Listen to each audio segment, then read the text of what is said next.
So I'm going to start off telling you a few things, and Mark, jump in.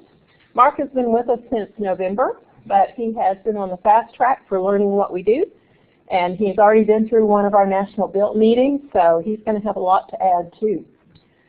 Convergence Technology Center is an ATE center under NSF. And again, we're primarily in the networking infrastructure area. We came about in the early 2000s because, quite frankly, IT was in the dump. If y'all can remember, do you remember the late 1990s when you couldn't ever train enough IT people to ever possibly satisfy demand? And then suddenly what happened? 9/11, .com bust. I'd say the bottom fell out, and most colleges across the U.S. had far too many IT faculty that they had hired to handle the big bubble at the end of the 90s.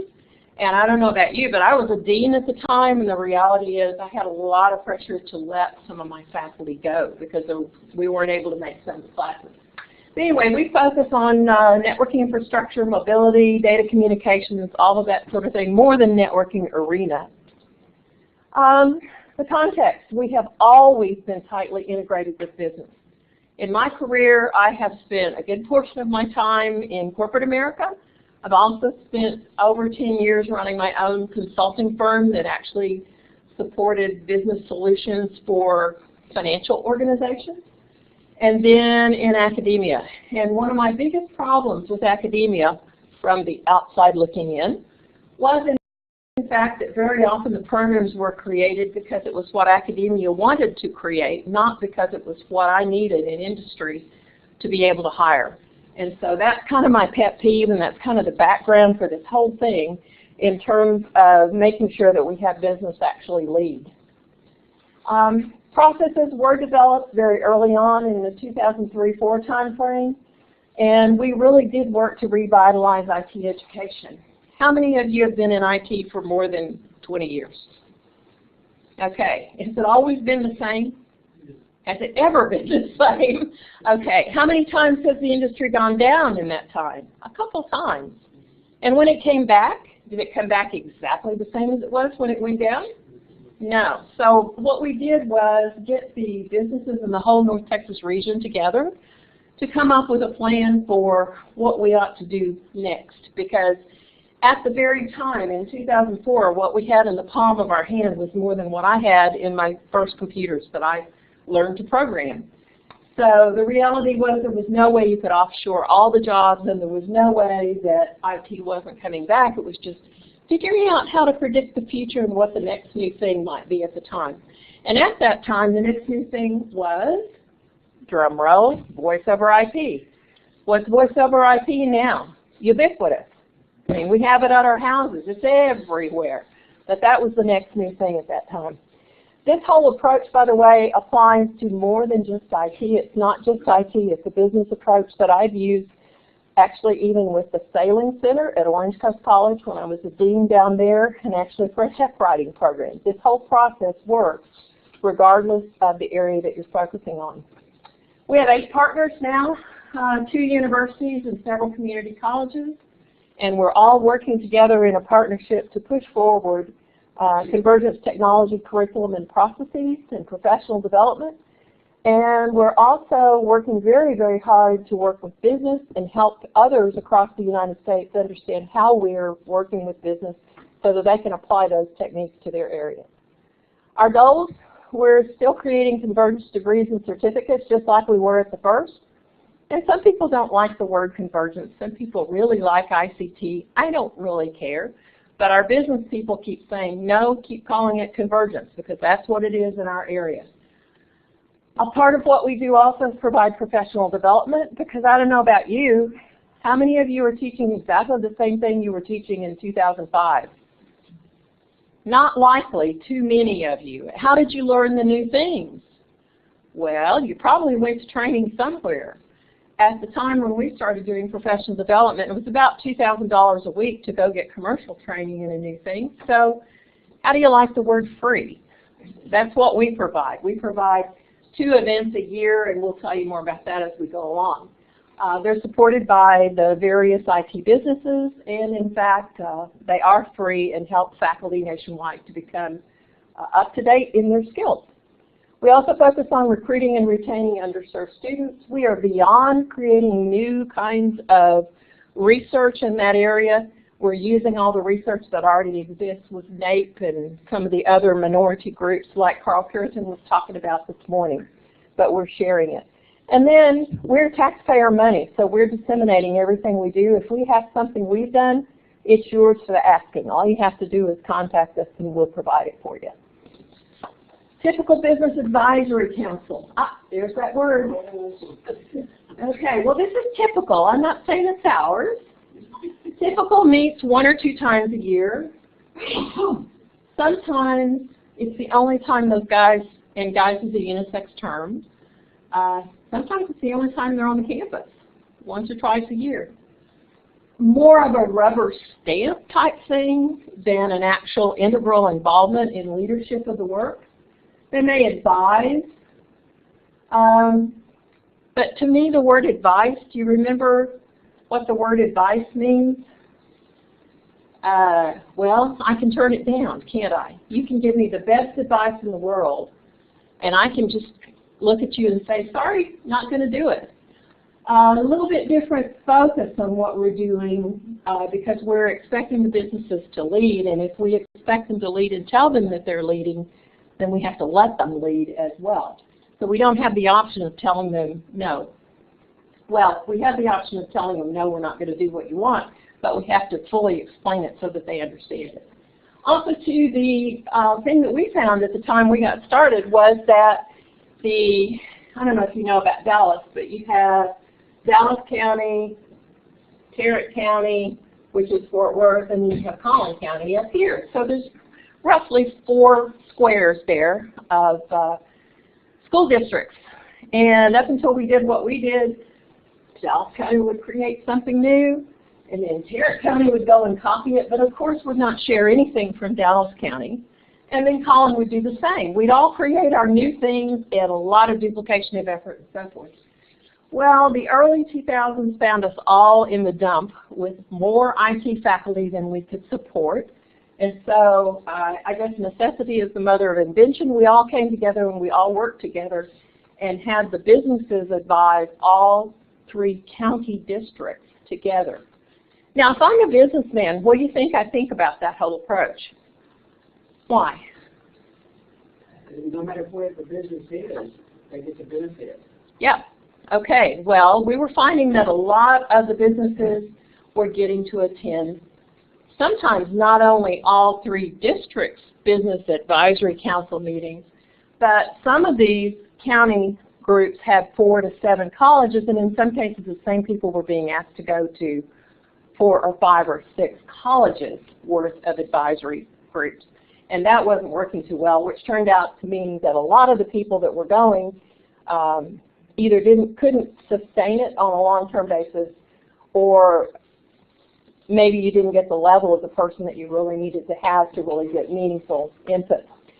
So our suggested plan is to let the business and industry leadership team really lead in a regional, or in our case now, a national council. Our national council meets quarterly. Our regional council met quarterly. That was very important in the model as well, because if I only meet once or twice a year, out of sight, out of mind, if it's quarterly and I have commitments that I'm going to do as a business person for the various programs, then I tend to be a little bit more engaged. It's also very important that we have a mix of people on the council.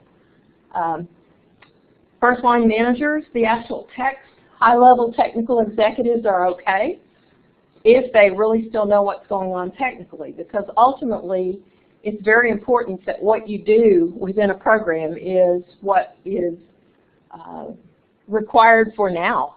And the high-level technical person, as long as they're still really technical, it's good because they can see the future pretty well. The thing I would caution against is not having too many HR type people, because that's information that's one level removed. The HR people learn what is needed by the actual line businesses, because the technicians and the first level managers advise the HR people, and then they're interpreting, if you will, the information. So I don't think it's too great to have too many HR people, and certainly not all HR people. And it's more than an advisory, it is a leadership team, and the appropriate name is BILT. Actually, I wanted to name it Business Leadership Team. Wonder why I didn't do that. Bacon, lettuce, tomato. Yeah, we figured there'd be too many funny comments about that. So we threw in the industry part. What? Yeah. BLT is your favorite sandwich. Yeah, well, anyway, we called it a BILT. Anyway, the role. At every meeting we have them talk about trends. Way before the need for the skilled worker is actually real. Here about, I don't know, 5 years ago or so, and again, we meet quarterly. About 5 years ago, the group, there was kind of an idle comment that said, well, you need to go focus on the curriculum to train people how to get oil out of shale. And I went, what? You got to be kidding. And I promptly ignored that one. But then the next meeting, they said, well, you need to focus on green IT. And I thought, that sounds like a marketing thing. It doesn't particularly sound all that good, and I'm going to ignore that one too. Well, the next meeting occurred, and they said, so what did you do on green IT? And my comment was, oops. So bottom line is we ask for their advice, except more than advice, for their leadership. And it's important that we actually listen to what they want and continue with it. Yes?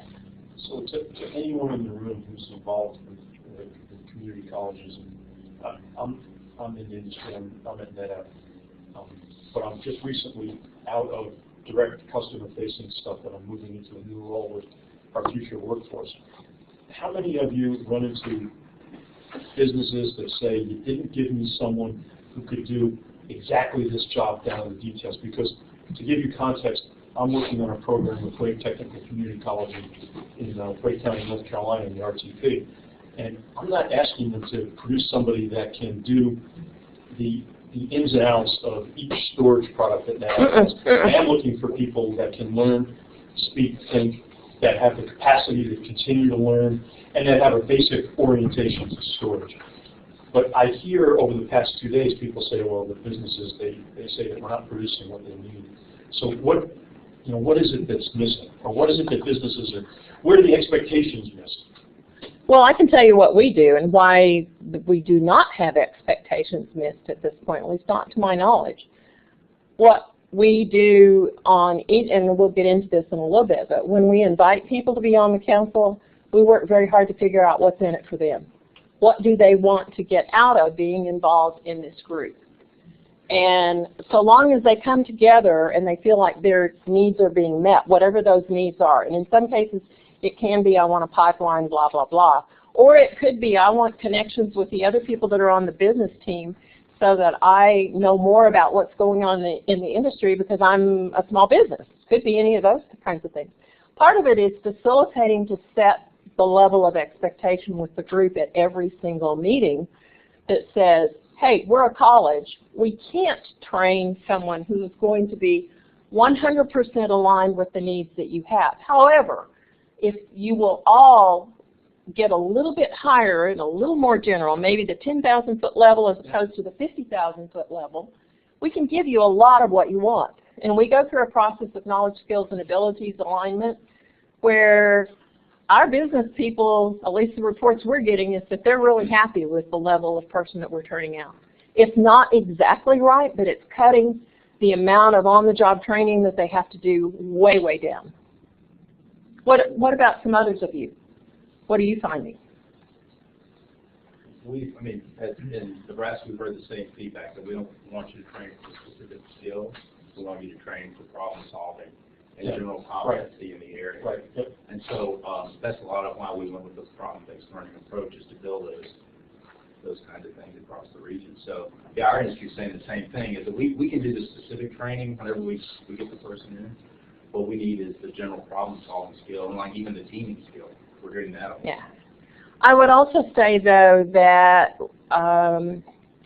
there is some amount of applied skill that it's important that the graduate have in addition to the general skills. The applied skills specifically in, if you're in your regional value certifications, for example, maybe they want CCNA, maybe they want the NetApp one, maybe they want EMC, maybe they want Microsoft. Some dialogue with the businesses in the region so that you really know what they want. And some of the things we can do.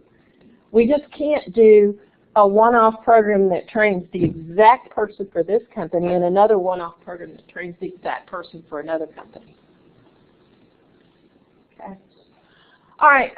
We also asked, we have a very solid process for identifying the knowledge, skills, and abilities. I'm not going to go into great detail here, but we have a whole list of knowledge, skills, and abilities that they expect people to have 12 to 24 months out, and we go through the process of updating that once a year. Yes?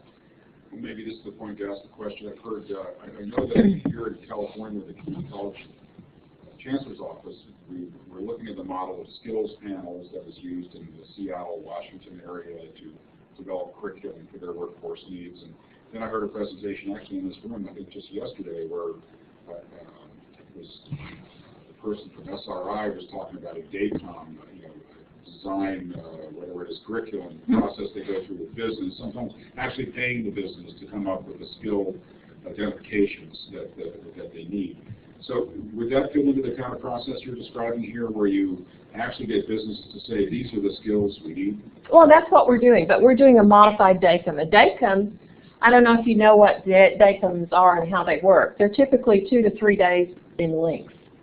Okay, how many business people do you know, of the kind that I define, are willing to give you, and I never am in a position to give them money. I need to have them have some skin in the game. The people that are willing to stay for 2 or 3 days are the wrong level for what I need to have done. So what we do is a modified DACOM. It's called a PCAL 7. It's a process that was, well, don't worry about that. Don't look that up, because the guy that developed it was in the Air Force, and he actually is no longer supporting it because he is deceased. Okay, but well, I'm giving you the reality. It's true. He used this process in the Air Force to come up with workforce training in the Air Force because the business people couldn't afford to stay for 2 or 3 days. Not the right people. You just didn't get the right people. What it does is it uses the same process as the DACOM, but it starts with a pro forma list of knowledge, skills, and abilities. Design a curriculum process. Just to oversimplify it, you put a group of really qualified people in the room, business people in a room full of whiteboards. They're blank.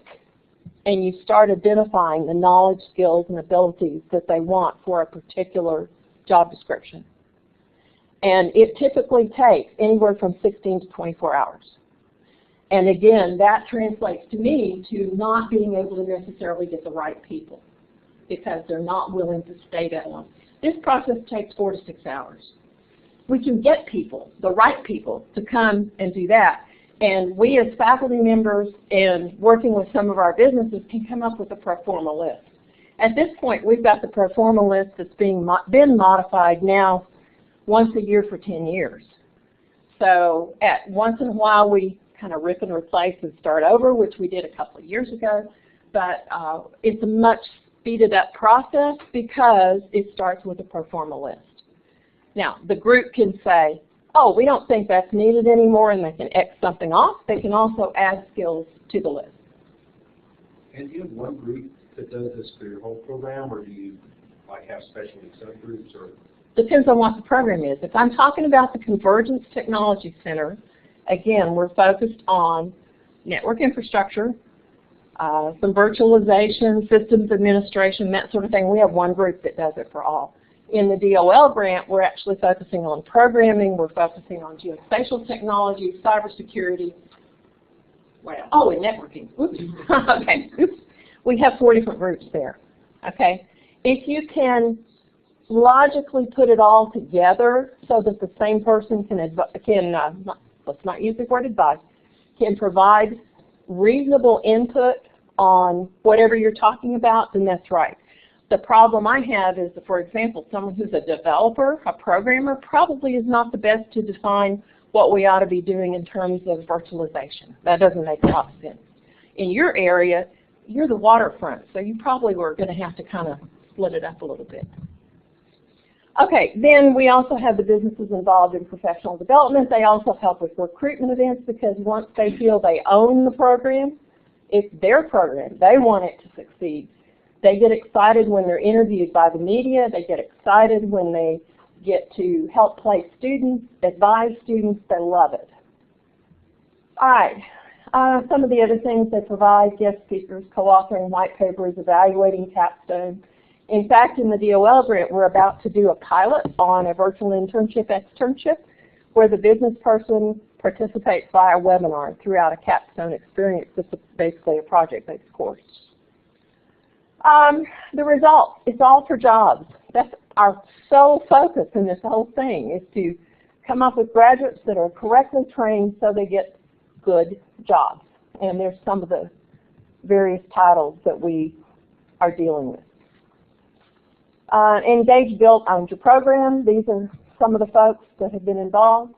Now, if your program already exists but it is not owned by business, I know along the way I've been a dean at several colleges and a BP at one college. And what I found was that in some cases the advisory group was so old that when I pushed back and started asking for people to call on some of them were dead. I mean, literally, they had passed away and no one knew it. So you didn't get good feedback?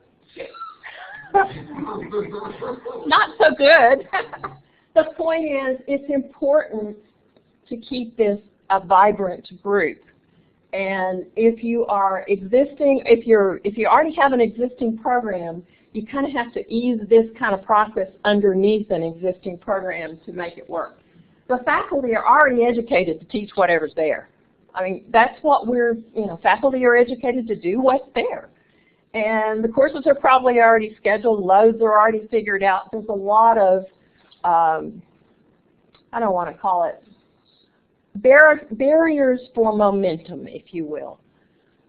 The program can benefit, though, from more engagement from the business people. If it's new, you can start from scratch, and we actually have a guideline on our website that I'll show you about a little bit later. The regional businesses owning the program, again, we have the whole process for forming the group. I'll tell you a little bit more about it. Again, the thing is quarterly trends, and the curriculum is always driven by the business. The KSAs, we come up with the KSA list and rank the KSA list. Then the faculty cross-reference the knowledge, skills, and abilities to the existing curriculum to figure out where new curriculum needs to be. And the grants have typically helped us to create the new materials. Education is a business. Lots of people need to be involved. Do not just use businesses and industries that are for-profit. Please involve government agencies, other nonprofits, little businesses, big businesses, medium-sized businesses. A lot of the people that are going to be hiring our grads are the smaller businesses, not the bigger ones. Figure out who you want and have a conscious plan to go after them. Do not expect to send out one mass email and suddenly you have 50 of the most engaged, exciting businesses involved with your work. That doesn't work like that. It's very, very much a high-touch opportunity. What? Yes. No, go ahead. How big is your advisory or your BILT?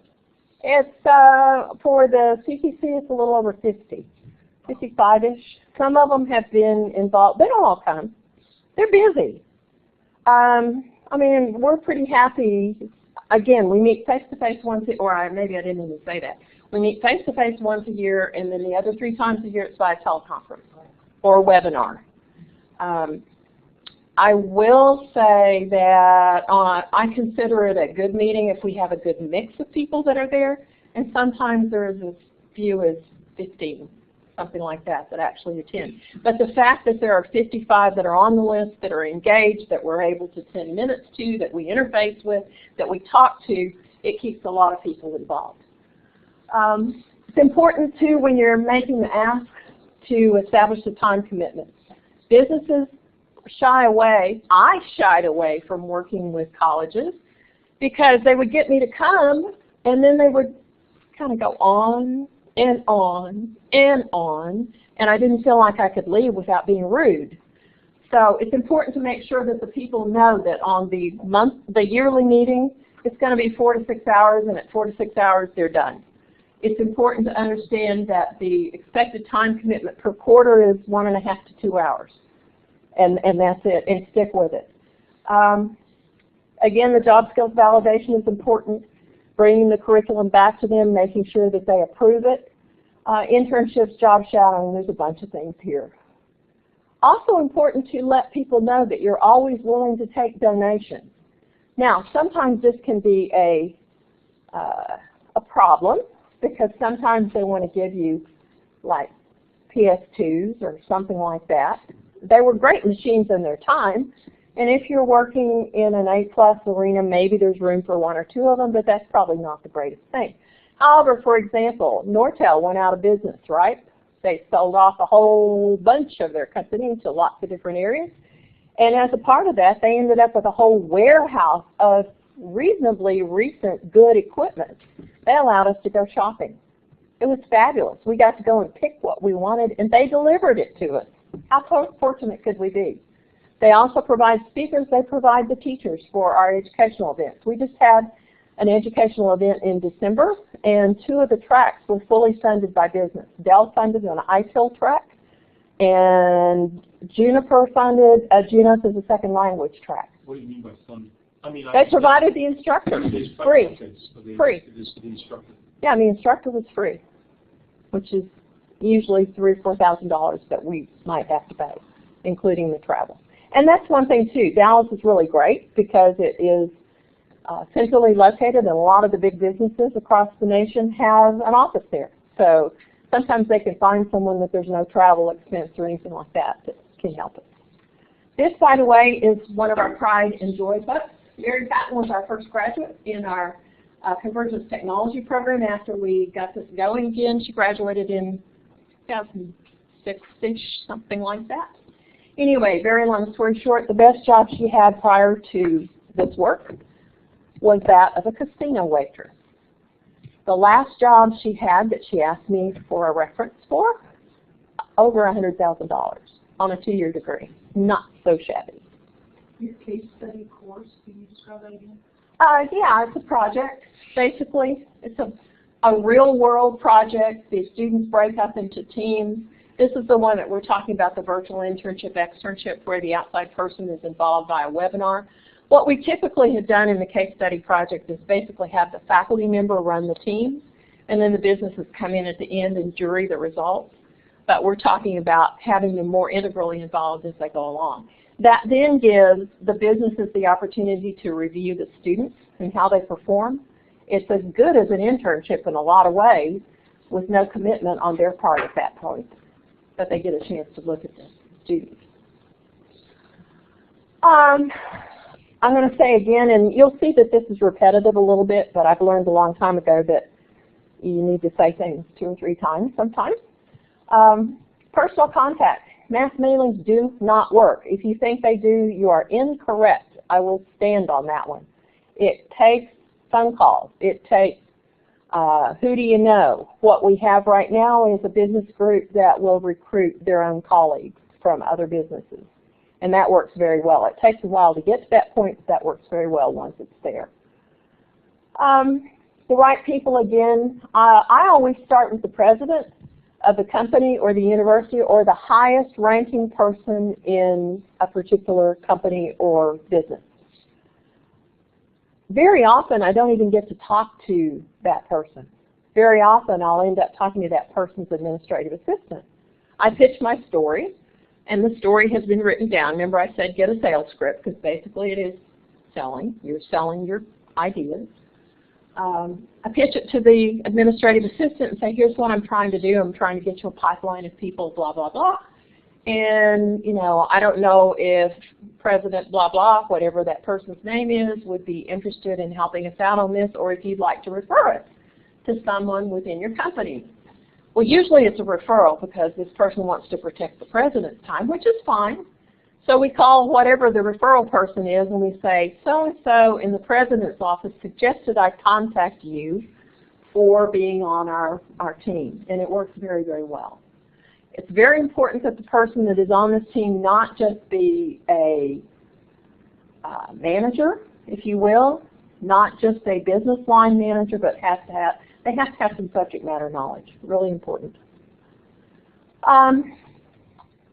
They're not just expected to contribute. It's very important also to figure out what's the win-win for them. Why would they continue to want to be involved?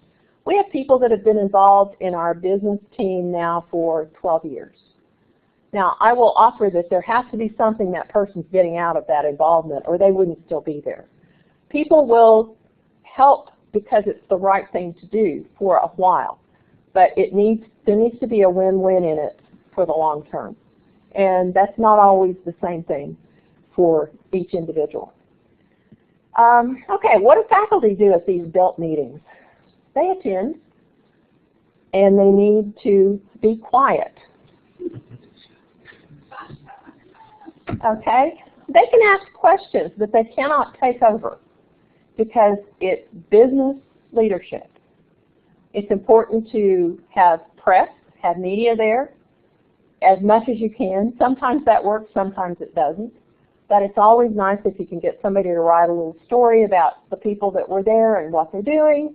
Nice to have a few refreshments. Here's another really key point. Time needs to be early in the morning before the members go to the office. We have tried to do it in the afternoon. In fact, at Metro, we tried to do it in the afternoon, Brad. And we had a lot of people get overcome by events at their offices. So we grab them before they ever go in. That's for the face-to-face meeting, and it's also for the webinar. It's always at 8:30 in the morning on a Tuesday.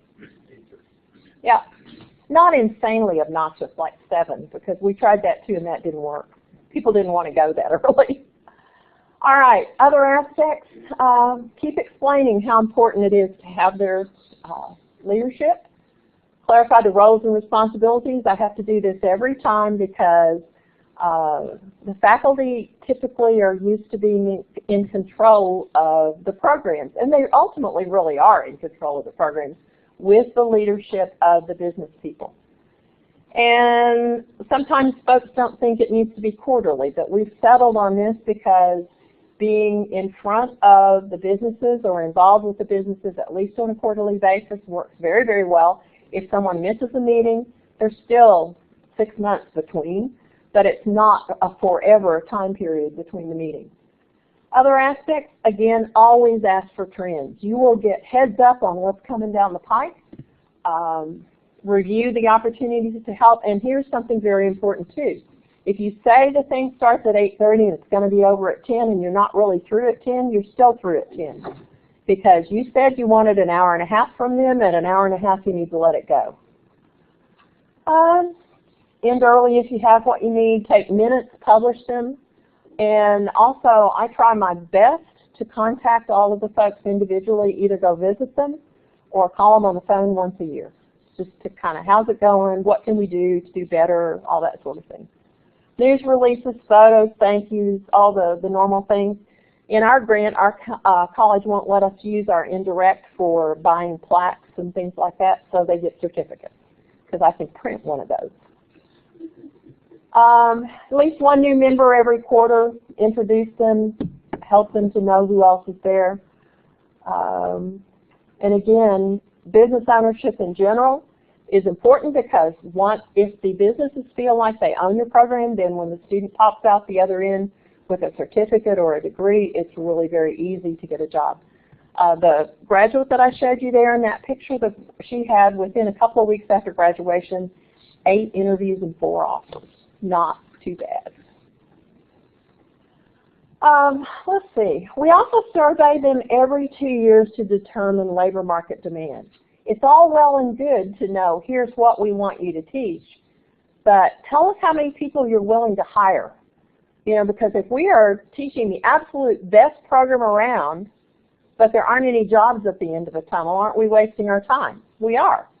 So it's important to establish the labor market demand. We actually work in the Dallas region with a company called Interlink, which is a nonprofit. Oh, sorry. And that nonprofit actually sits in the space between business and education, and they help us with our survey once every 2 years. We help them with their survey, whatever. We're all in the pool together getting up-to-date information, and it helps a lot. Again, the businesses often provide the tracks for the training. Our model for training is a deep dive as opposed to the conference setup. I really enjoy the conference setup, but MTIC's got that down and they do it great, I think. So we don't need to do that part. They're doing it very, very well. What we do is the Working Connections Institute in the summer and the winter. In the winter, it's around 3 days, but it's enough substance that someone can go away and at least teach most of the new class. In the summer, it's 4.5 days, and in fact, it's enough to go off and teach a brand new class. And this year, because we have new partners and we're spreading out, we have a total of 3 Working Connections this summer. One is in Texas, and we're in our 12th year for that one, and that's July 8th through the 12th. Then we have 2 new sites, the North in Lansing Community College, they're one of our partners, the new ones in our new grant. They're June 3rd through the 7th, and then south at Florida State College, July 15th through the 19th. And then I don't know if you know Baytech, but Baytech is also having Working Connections in the first week in August. And do you have one? We do, yeah, the second week in June. Second week in June. Man, you can just go for training all summer here. That's pretty cool. That's great. Good. Again, general pressure relentlessly applied. Have the businesses present, helping with the faculty, etc. Now, how do you get started? Ta-da! Well, the CTC has this group of colleges called the CCN, Convergence College Network, that you can join, any school can join. We provide free curriculum, free recruitment materials, special development, and also human beings to help you. We're going to be there holding your hand, helping you, answering questions, and helping you through this process, so you're not alone. We have 25 colleges in 12 states, from California and Texas, Wisconsin, North Carolina, all over. We're trying to grow that as well. 25 is not enough. We're growing it. We've committed to grow it to 60 in this new grant, so there's room for lots more folks. So we provide to these groups in the CCN, you have access to these 25 colleges for best practices. You have access to this job skills list that's been validated. We'll also help you validate skills in your region as well. There's degree and certificate patterns, curriculum in the box, syllabi, these things, case studies, assessments, everything that you need to do these courses yourself at your school. That's what we're going to provide you. We also provide you a lead faculty member as well. We had a college join just recently from Missouri, and we signed them someone in the network already existing from Michigan to help them, to mentor them. So we're sort of using this network to expand and help each other. It's a group effort. There'll also be a grant staff, myself or Ann or someone on our team to help you as well on our end, administrative contact, I'll have that. Training, as we mentioned, the Working Connections, professional development, equipment lists, recruitment plans, financial support for travel. It's very important, obviously. We will help pay for some of your travel to our events, other events around the country. Reimbursement. And something I didn't put on this, Mark, we're implementing a virtual lab capability at several of the colleges that are a part of this, that your college would be able to be part of that without much cost. I won't say no cost because I don't think anything's totally free. So those are the things that we provide to the CCN college. And now the question is, what does the CCN provide to us? You're committing equipment and support for a lab. That will depend on your region and your particular situation. So you need to make sure you can provide a lead faculty member to sort of be the point person at your college. Also, you need to make sure that you have the faculty you're interested in being trained as well and can support your program also. You also make sure that you and your staff have time to devote to this project, to being a member of the CCN, because there are some certain responsibilities and commitments you have to do. And also, you have to be active and involved in the build on your end. And we will help you with that, obviously, to build one. We'll also provide you job skills. We talk about this BILT process. We will help you develop and implement a degree and certificate plan based on your skills in your region. We'll also help you develop and implement a student recruitment plan. And there's webinars you can participate in as well. You have to participate in our webinars. And there's also a brief quarterly reporting requirement to us that each college has to provide. And you can download the form off our website. You can give them your card. I also have some packets here, more information on how to join. There's application, more information on the level. So if you're interested in that at all, please feel free to come and grab that. And that's Ann's email and my email as well. So you have any questions about the CCN? Yeah, I was curious. I've listened to like the Cisco presentation and some others, and I'm still looking at all the different ICT type educational support groups that are out there or have different. How does this differ from the typical? I'll just use Cisco Academy as an example. There are many others where corporations contribute and have a certification of some type. How would you say this is different or similar? Well, Cisco's a part of it. Mm-hmm. Microsoft's a part of it. VMware's a part of it. But this is broader than one program, and we're, I won't say vendor agnostic really, but we are focused on whatever our business and industry leadership team says they will hire. And it's not specific to a particular vendor's product in any way, shape, or form. Not at all. Are these certificate programs you indicated help with certificates, are they unique to each college then? And Yes. It's not a, okay. Yes. That seems to be important out here. Yes. Unique to each college. I mean, we can show, I think you have our program there that Collin has right now for Convergence. There's an outline. We're happy to share our patterns that we have. But one thing I've learned with the BILT grant specifically, we were going to have model curriculum, and the reality is that we're in 6 different states, and I'd be 10 years before I could get model curriculum that was 100% agreed upon in 6 different states. There's no way. We don't even try that. We give models, we give patterns, but again, it should be, you should be driven, or each college should be driven by the business and industry leadership in the region, whatever that is. And then I think there's a question on that. I mean, in California, we have some industry advisory groups. They cover Change the name. in some cases, they cover the whole state. You know, we have 112 campuses here. So what do you think is the optimum size region for, or number of colleges for one of these business industry leadership teams? Well, I think personally, I think we've got a national group because we're a national center now. And we have partners in Wisconsin and Michigan and Georgia and Florida and California.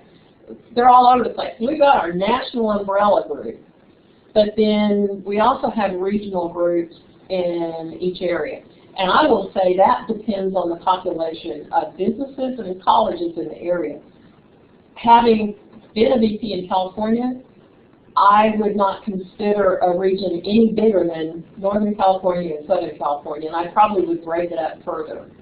Yeah, I'm thinking metro groups. I mean, Probably. San Diego, LA, Probably. San Francisco, San Probably.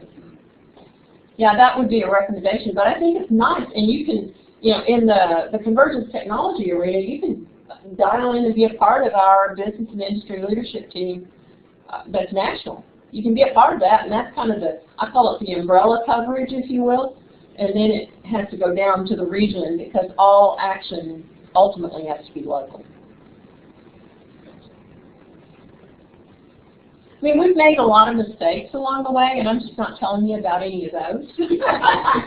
Well, I'm not. But we know this works, and we've used it. The model works. In fact, it's being written up right now for Congress because we're using this same model in our big Department of Labor grant, and they're featuring it, Department of Labor is featuring it as a best practice in their report to Congress on the GAA CCCT grants. So, we've used it a lot and it works. Yes? What's the role of the web? Depends on how involved the WIB wants to be, and that varies by state. In Texas, for example, the individuals that are going through the WIBs have freedom of choice up to and including the WIBs not necessarily wanting to have our marketing literature in their WIB. Okay? It varies by state. It totally varies by state. In some states, they are linked in. They're a part of the deal. In fact, we do invite the WIB representatives, especially the ones that are workforce related, program related. We invite them to all of the meetings. They come in Texas. But in terms of a real pipeline, it's a little looser than I personally would like. It varies by state, though. Question? It might be advanced. I teach high school economics. Okay. I'm looking for video vignettes of good work in IT fields. Ooh, do I have a deal for you? There are some web videos that are actually on our website. That's www.connectedtech.org, because ultimately we're about connection from one end to the other. You will find some things there, but I'm also going to refer you to one other site, and that is atetv.org. They have a lot of really good videos on a lot of discipline areas within IT and other. There are some manufacturing videos, there's some on IT, there's a lot of really good things. Plus, keep in contact with us. This is Jen McGarvey, and Jen is our recently hired videographer / web content editor, and she's taking a lot of videos lots of places. Because what we're realizing, in fact, is that getting curriculum developed, this standard written, edited, all that sort of thing, getting that done takes so long that to some extent we're going to be not transitioning and leaving that part out, but spending quite a bit of time on getting videos or using videos that may not be 100% perfect and gorgeous, but they get the meat across. Yeah, we don't have time to be perfect anymore. I'm sorry, we're not Cisco. We're not sitting on mountains of money to make the education and the cutting edge, bleeding edge, emerging technology be perfect. Well, I just got a comment again. Okay. I've been to a lot of presentations since I've been here, and the topic of advisory groups keeps coming up. Maybe it's the ones I picked. But, and the biggest question is, how can they be more effective? And it just seems to me like you nailed it. I mean, it's great. Thank you. Tell others. We're on a mission to get this disseminated as much as we can. What we hear from the National Science Foundation is that there are a few ATE centers that are doing really good work with this. There are a lot that are taking advice and then doing what you do with advice, which is use some, throw the rest away. You know, and again, I gave you the example of Green IT. I got away with telling them that I thought they were giving some opportunity to basically pander to the green push, and somehow that wasn't a good thing to do. And my business team said, that's exactly why you need to do what you need to do, so get on with it. And I will tell you that I didn't ignore them more than once. Just did it. So I think they need the room. We probably need to go on, but I'm happy to take your cards, keep the dialogue going. Glad to have you all come. Enjoy the rest of the day. Thank you.